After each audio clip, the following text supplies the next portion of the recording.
அன்பான தேவ பிள்ளைகள் எல்லோருக்கும் இயேசு கிறிஸ்துவின் நாமத்தில் என்னோட வாழ்த்துக்களை தெரிவித்துக் கொள்கிறேன். பிதாவாகிய தேவனாலும் நம்முடைய கர்த்தராகிய இயேசு கிறிஸ்துவினாலும் உங்கள் எல்லோரோட வாழ்விலும் கிருபையும் சமாதானமும் உண்டாவதாக என்று சொல்லி உங்களை வாழ்த்துவதிலே நான் மிகுந்த மகிழ்ச்சி அடைகிறேன். தேவ பிள்ளைகளே, நாம் கடந்த வாரத்திலிருந்து நியாயப்பிரமாணத்தின் கிரியைகளினால் அல்ல, விசுவாசத்தினாலேயே நீதிமானாக்கப்படுகிறோம் என்ற தலைப்பின் கீழ் நாம் தேவனுடைய வார்த்தையை தியானிக்க ஆரம்பித்தோம். வாசிக்க கேட்கலாம். ரோமர் 3ஆம் அதிகாரம் 28வது வசனம்.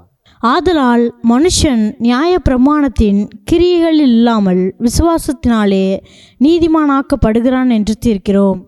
தேவ பிள்ளைகளே, கடந்த வாரத்திலிருந்து இந்த ரோமர் நிருபத்தின் மூலமாய் வேதம் நமக்கு கற்றுத்தருகிற செய்தியாகிய நாம் நியாயப்பிரமாணத்தின் கிரியைகள் மூலமாக அல்ல, நாம் இயேசுவை பற்றும் விசுவாசத்தினாலே, இயேசுவின் இரத்தத்தை பற்றும் விசுவாசத்தினால தான் நாம் தேவனுக்கு முன்பாக நீதிமானாக்கப்படுகிறோம், தேவனால் ஏற்றுக்கொள்ளப்படுகிறோம், தேவனிடத்தில் சேருகிறோம், தேவன் நம்முடைய குற்றங்களை மன்னித்து குற்றமற்றவர்களாக அறிவிக்கிறார் என்ற இந்த மிக முக்கியமான சத்தியத்தை நாம் பார்க்க இப்பொழுது ஆரம்பித்திருக்கிறோம். இந்த வசனத்தினுடைய அர்த்தத்தை நாம் கடந்த வாரத்திலே லூக்கா 18ஆம் அதிகாரத்திலே இயேசு சொன்ன அந்த ஓமை, ஒரு பரிசேயன் ஆயக்காரன் தேவாலயத்திற்கு வந்து ஜெபிக்க வருகிறார்கள். அங்கே எப்படி தன்னுடைய கிரியைகளின் அடிப்படையிலே, அதனால் வருகிற தகுதியின் அடிப்படையிலே தேவனிடத்தில் சேர்ந்து விடலாம், தேவ சமூகத்துக்குள்ளே பிரவேசித்து விடலாம், தன்னுடைய ஜெபத்திற்கு பதில் வரும் என்று நினைத்து தேவனிடத்தில் ஜெபிக்கலாம் என்று நினைத்து ஜெபிக்க வந்த அந்த பரிசேயன் எப்படி அவன் தன்னுடைய நியாயப்பிரமாணத்தின் கிரியைகளினாலே, அதனால் வருகிற தகுதியினாலே, அதன் அடிப்படையில் தேவனிடத்தில் சேர வேண்டும் என்று முயற்சித்த போது எப்படி அவன் நீதிமானாக்கப்படவில்லை என்பதை பார்த்து, அதுக்கடுத்தது ஆயக்காரன் எப்படி தன்னை தாழ்த்தி அவன் எப்படி இயேசுவை பற்றும் அந்த ஆட்டுக்குட்டியானவருடைய இரத்தத்தை விசுவாசித்த போது அவன் எப்படி நீதிமானாக்கப்பட்டான் என்று சொல்லி அந்த அடிப்படை சத்தியத்தை நம்ம என்ன செய்தோம், பார்த்தோம். இன்றைக்கு தொடர்ச்சியாக இந்த சத்தியத்தை இன்னும் நாம் விரிவாக தெளிவாக என்ன செய்ய போகிறோம், பார்க்க போகிறோம். தேவ பிள்ளைகளே, நாம் வாசிக்க கேட்போம். ரோமர் 3ஆம் அதிகாரம் 20வது வசனத்தை நாம் வாசிக்க கேட்கலாம். இப்படி இருக்க பாவத்தை அறிகிற அறிவு நியாய பிரமாணத்தினால் வருகிறபடியால் எந்த மனுஷனும் நியாய பிரமாணத்தின் கிரியைகளினாலே தேவனுக்கு முன்பாக நீதிமானாக்கப்படுவதில்லை. தேவ பிள்ளைகளே, இந்த நாளில் நம்ம என்ன பார்க்க போகிறோன்னா, ஏன் நியாயப்பிரமாணத்தின் கிரியைகளின் அடிப்படையில், அதனால் வருகிற தகுதியின் அடிப்படையில் நம்ம தேவனிடத்தில் சேர்ந்துடலாம், தேவனுக்கு முன்பாக நீதிமானாக காணப்பட்டுடலாம், தேவனுக்கு முன்பாக குற்றமற்றவனாய் மாறிவிடலாம் என்று நாம் நினைத்து தேவனிடத்தில் நாம் சேரணும்னு நினச்சா, ஏன் நாம் தேவனுக்கு முன்பாக அந்த கிரியைகளின் அடிப்படையில் நம்ம ஏன் தேவனுக்கு முன்பாக நீதிமானாக முடியாது? இங்கே வசனம் தெளிவாக சொல்லுது பாருங்க. எந்த மனுஷனும் நியாயப்பிரமாணத்தின் கிரியைகள்னாலே தேவனுக்கு முன்பாக என்ன செய்ய முடியாது, நீதிமானாக்கப்படுவது இல்லை அப்படின்னு வசனம் சொல்லுது. இன்றைக்கு இந்த நிகழ்ச்சியில் இந்த சத்தியத்தை தான் நம்ம என்ன செய்ய போகிறோம், பார்க்க போகிறோம். ஏன் ஒரு மனுஷன் தன்னுடைய கிரியைகள், அதனால் வருகிற தகுதி, அதன் அடிப்படையில் ஏன் தேவனிடத்தில் நம்ம சேர முடியாது, தேவனுக்கு முன்பாக ஏன் நாம் நீதிமானாக்கப்படுவதில்லை என்ற சத்தியத்தை நம்ம என்ன செய்ய போகிறோம், புரிந்து கொள்ள போகிறோம். அதற்கு முதலாவதாக நாம் திருப்பலாம் பாருங்க தேவ பிள்ளைகளே. ஆதியாகமும் 3ஆம் அதிகாரம் 7வது வசனத்தை நாம் வாசிக்க கேட்கலாம். அப்பொழுது அவர்கள் இருவருடைய கண்களும் திறக்கப்பட்டது. அவர்கள் தாங்கள் நிர்வாணிகள் என்று அறிந்து அத்தி இலைகளை தைத்து தங்களுக்கு அரைக்கச்சைகளை உண்டு பண்ணினார்கள். தேவ பிள்ளைகளே, இங்கே நாம் ஆதாமும் ஏவாளும் கர்த்தர் விலக்கின அந்த கனியை சாப்பிட்டவுடன் அவர்கள் வாழ்வில் ஏற்பட்ட அந்த அந்த வேதனையான மாற்றங்கள், அந்த தேவனுடைய தண்டனை அவர்களுடைய வாழ்வில் எப்படி வெளிப்பட்டது என்பதை இங்கே என்ன செய்கிறோம் பார்க்கிறோம். பாருங்க, இருவரும் கர்த்தர் விலக்கின கனியை சாப்பிடுகிறார்கள். சாப்பிட்டவுடன் அவருடைய கண்கள் என்ன செய்யப்படுது? திறக்கப்படுது. ஆவிக்குரிய கண் அல்ல, மாம்சீக கண் திறக்கப்படுது. திறக்கப்பட்டு தாங்கள் நிர்வாணிகளாக தேவனுக்கு முன்பாக எப்படி அவர்கள் பாவம் செய்து இப்பொழுது தகுதியற்றவர்களாய் தேவ சமூகத்தில் நிற்க இப்பொழுது தகுதியற்றவர்களாய் மாறிவிட்டார்கள் என்பதை என்ன செய்கிறாங்க? உணர்றாங்க. ஏன்னா ஏதேன் தோட்டம் என்பது அது எதை குறிக்கிறது? தேவ பிரசன்னத்திலே வாழுகிற வாழ்க்கையை அது குறிக்கிறது. பாருங்க, அப்போது அந்த ஏதேன் தோட்டம் என்னும் அந்த தேவ பிரசன்னம் நிறைந்த இடத்துல அவங்க வாழணும்னா பாருங்க, அவங்க ஆண்டோடைய வார்த்தைக்கு கீழ்ப்படிந்து வாழ்கிற வரைக்கும் தான் அங்கே என்ன செய்ய முடியும்? வாழ முடியும். என்னைக்கு கர்த்தர் விலக்கின அந்த பழத்தை சாப்பிட்டாங்களோ அப்போ அவர்கள் உணர்கிறார்கள் தாங்கள் பாவம் செய்து இப்போ தேவ சமூகத்தில் நிற்பதற்கு, தேவ பிரசன்னத்தில் நிற்பதற்கு அவர்கள் தகுதியை இழந்து விட்டார்கள், நிர்வாணிகளாய் மாறிவிட்டார்கள் என்பதை உணர்ந்தவுடன் பாருங்க, இதுதான் நம்ம நியாயப்பிரமாணத்தின் கிரியைகள் என்று நம்ம என்ன செய்கிறோம்? அங்கே ரோமரில் வேதம் அழைக்குது. பாருங்க, நியாயப்பிரமாணத்தின் கிரியைகள் அதனால் வருகிற தகுதியின் அடிப்படையில் தேவனிடத்தில் சேர மனுஷன் முயற்சிக்கிறானே, அப்படின்னா என்ன அர்த்தம்? அதை இங்கே அதனுடைய முதல் விளக்கத்தை வேதத்தில் இங்கே பார்க்குறோம். ஆதாமும் ஏவாளும் பாவம் செஞ்சிட்டாங்கன்னு உணர்றாங்க.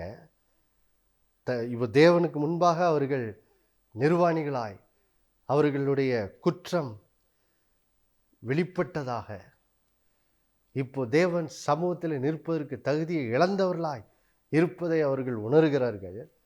உணர்ந்தவுடன் அவங்க என்ன பண்ணியிருக்கணும்? அந்த இடத்துலையே அவங்க தாழ்த்தி, கர்த்தாவே எங்கள் பாவங்களை என்ன செய்யும்? மன்னியும்.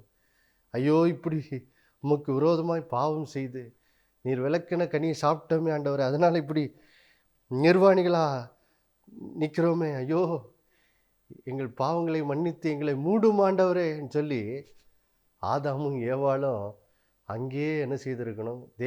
தேவனை நோக்கி அவங்க கூப்பிட்டு கதறி இருக்கணும். ஆனால் அதுக்கு மேலே என்ன பண்ணுறாங்க? தங்களுடைய குற்றங்களை மறைப்பதற்கு உடனே என்ன பண்ணுறாங்க? அத்தி இலைகளை தைத்து பாருங்க, தங்களுக்கு அரைக்கச்சைகளை என்ன செய்கிறார்கள்? உண்டு பண்ணி கொடுக்கிறார்கள். அதாவது என்ன பண்ணுறாங்க? தாங்கள் பாவம் செய்து விட்டோம் என்பதை உணர்கிறார்கள். ஆனால் அந்த பாவத்தை அவர்களுக்கு அறிக்கையிட என்னது? விருப்பம் இல்லை. தங்களுடைய பாவத்தை ஒத்துக்கொள்ள அவங்களுக்கு விருப்பம் இல்லை. அதுக்கு பதிலாக தாங்கள் செய்த பாவத்தை என்ன செய்கிறாங்க? மறைக்க அவர்கள் என்ன செய்கிறார்கள்? முயற்சிக்கிறார்கள். பாவத்தை மறைக்க முயற்சிக்கிறது மாத்திரம் இல்லை, அதுக்கும் மேலே ஒரு படி போய் ஆதாம் இடத்துல இப்போ தேவர் என்ன செய்கிறாரு? கேள்வி கேட்குறார். எப்பா, நான் விலக்கின கனியை நீ சாப்பிட்டாயா என்று கேட்டதுக்கு ஆதாம் சொல்கிற பதிலை பாருங்களேன். இப்பொழுது ஆதியாகமும் 3ஆம் அதிகாரம் 11வது வசனத்தை நாம் வாசிக்கலாம். ஆதியாகமும் 3ஆம் அதிகாரம் 11வது வசனம். அப்பொழுது அவர், நீ நிர்வாணி என்று உனக்கு அறிவித்தவன் யார்? புசிக்க வேண்டாம் என்று நான் உனக்கு விலக்கின விருட்சத்தின் கனியை புசித்தாயோ என்றார். அடுத்த வசனம். அதற்கு ஆதாம், என்னுடனே இருக்கும்படி தேவரீர் தந்த ஸ்திரீயானவள் அவ்விருட்சத்தின் கனியை எனக்கு கொடுத்தால் நான் புசித்தேன் என்றான். பாருங்க, இங்கே ஆதாம் பாவம் செய்துட்டான். அதை இப்போ ஆண்டவர் என்ன செய்கிறாரு, அதை குறித்து ஆதாம் இடத்தில் என்ன செய்கிறாரு, கேட்குறாரு.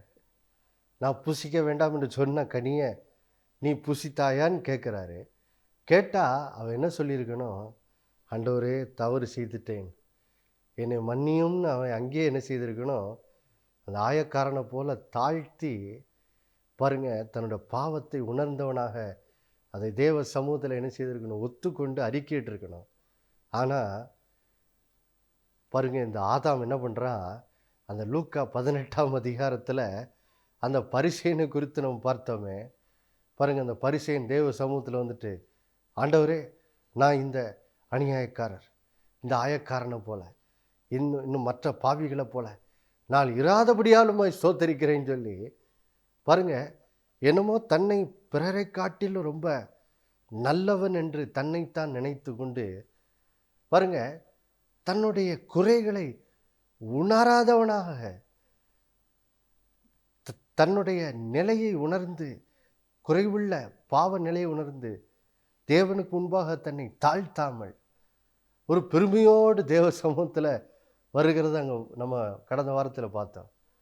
அதே போல் ஆதாம் நடந்து கொள்கிறதை பார்க்கிறோம். பாருங்க, அந்த பரிசேயனுடைய குணம் எங்கேருந்து வந்துச்சு, எல்லா மனுக்குலத்துக்கும் முதல் மனிதனாக இருக்கு ஆதாமினுடைய சுபாவம் தான் இன்னைக்கு மனுக்குலத்துக்குள்ளே என்ன செய்கிறது இருக்கிறது. ஆதாம் பாருங்க, இங்கே தேவ சமூகத்தில் தன்னுடைய குற்றத்தை ஒத்துக்கொள்ளாம பாருங்க, அதை மறைக்கும்படி என்ன பண்ணுறான், பழியை தூக்கி தேவன் பேரிலும் தன் மனைவியாகிய ஏவாள் பேரிலும் என்ன செய்கிறான், குற்றம் சொல்லுகிறான். பாருங்கள் தேவ பிள்ளைகளே, இன்னைக்கு இதுதான் மனுஷனுடைய அடிப்படை சுபாவம்.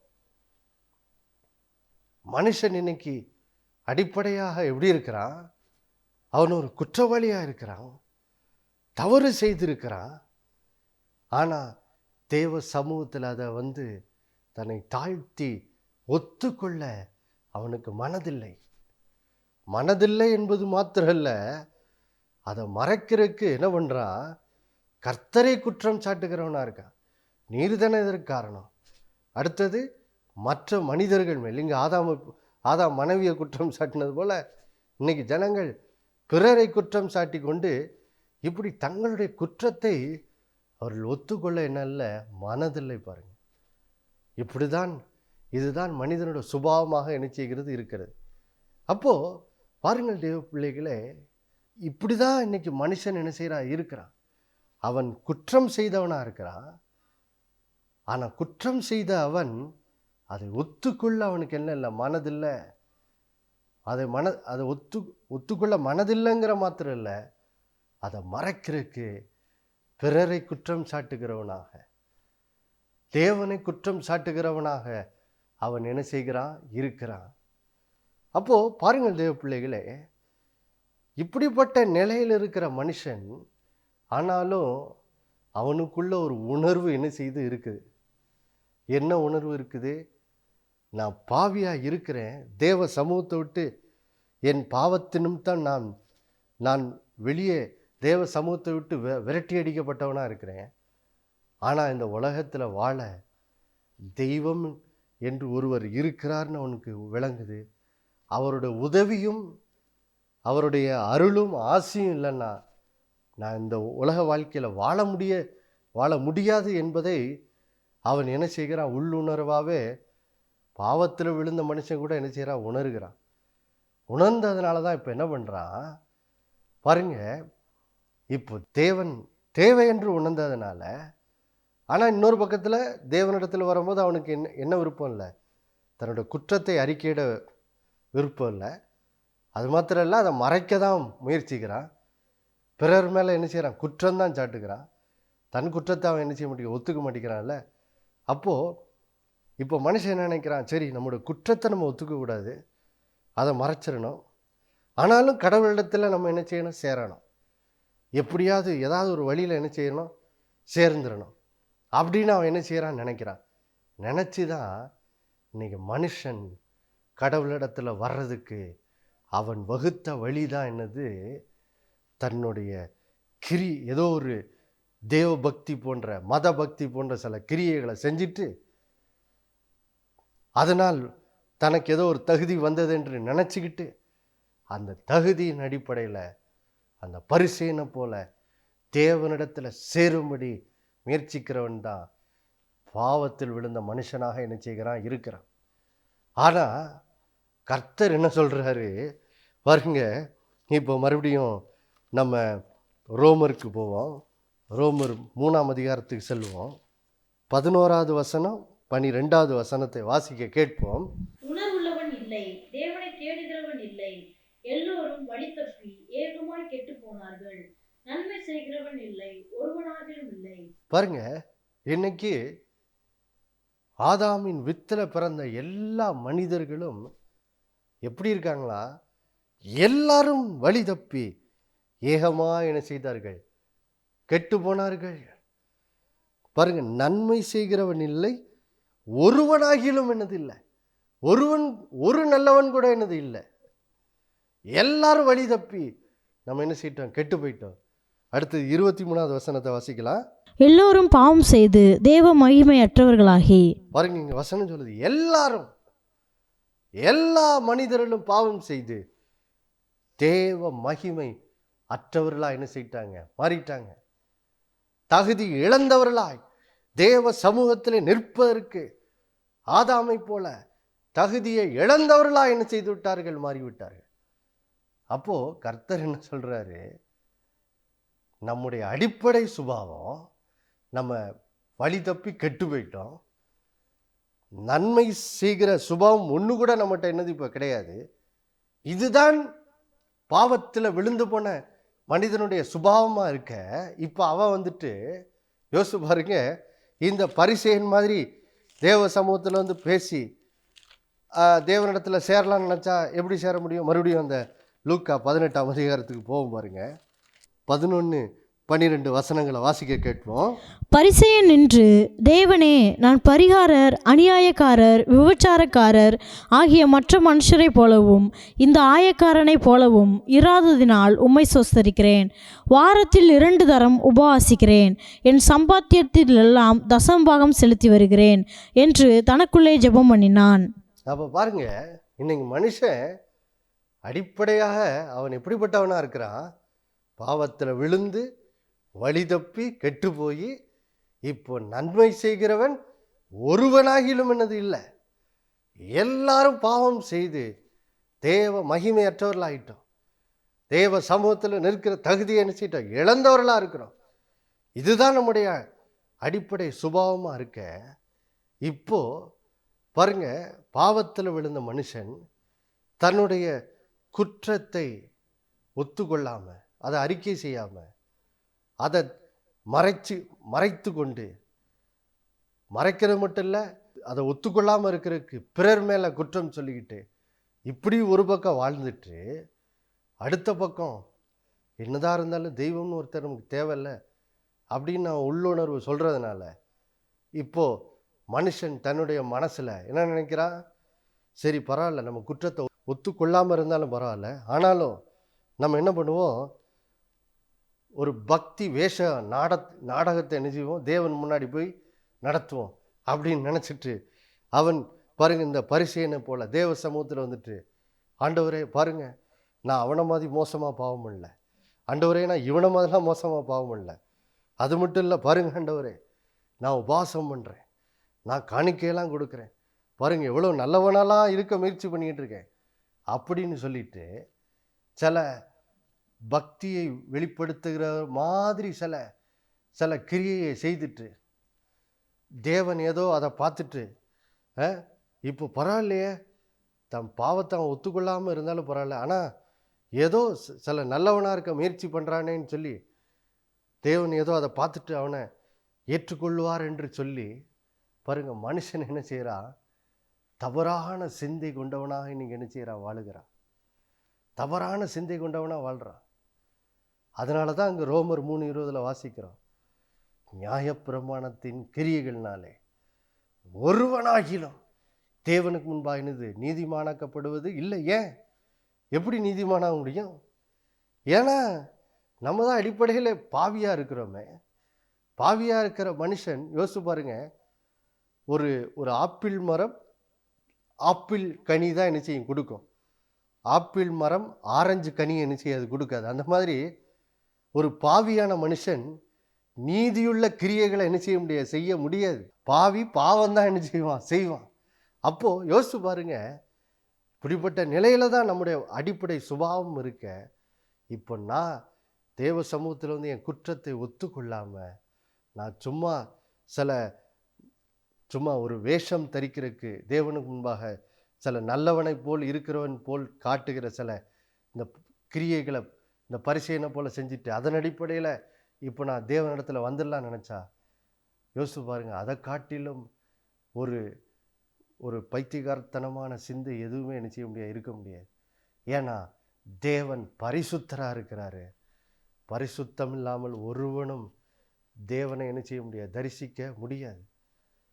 பாவியான மனுஷன் பாருங்க தேவ சமூகத்துக்குள்ளே என்ன செய்ய முடியாது, வர முடியாது. அப்போ யோசித்து பாருங்க. அதனால தான் பாருங்க ஆண்டவர் என்ன சொல்றாரு, எப்பா நீ முற்றிலுமா தகுதியை என்ன செய்துட்ட, இழந்தாச்சு. நீ முற்றிலுமா தகுதியை இழந்து விட்டதுனால இனி நீ என்னிடத்தில் வரணும்னா ஒரே வழி இந்த ஆயக்காரனை போல் வந்தாதான். அது என்னது? ஆயக்காரன் என்ன பண்ணா?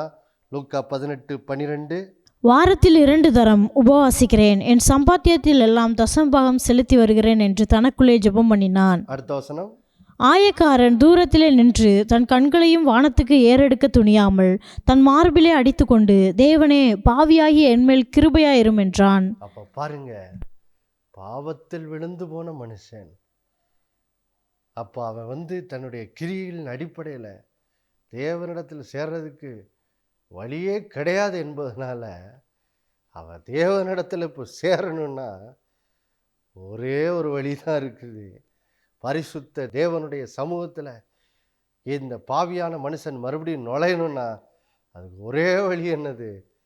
தன்னை தாழ்த்தி இந்த ஆயக்காரனை போல, ஆண்டவரே நான் பாவம் செய்திருக்கிறேன், என்னை மன்னியும் என்று சொல்லி பாருங்க, அந்த தேவகுமாரனுடைய இரத்தத்தின் மேல், தேவகுமாரன் மேல் விசுவாசம் வச்சாதான் பாருங்க நான் மறுபடியும் தேவ சமூகத்துக்குள்ளே என்ன செய்ய முடியும், நுழைய முடியும். அதை வாசித்து முடிக்கலாம் பாருங்க.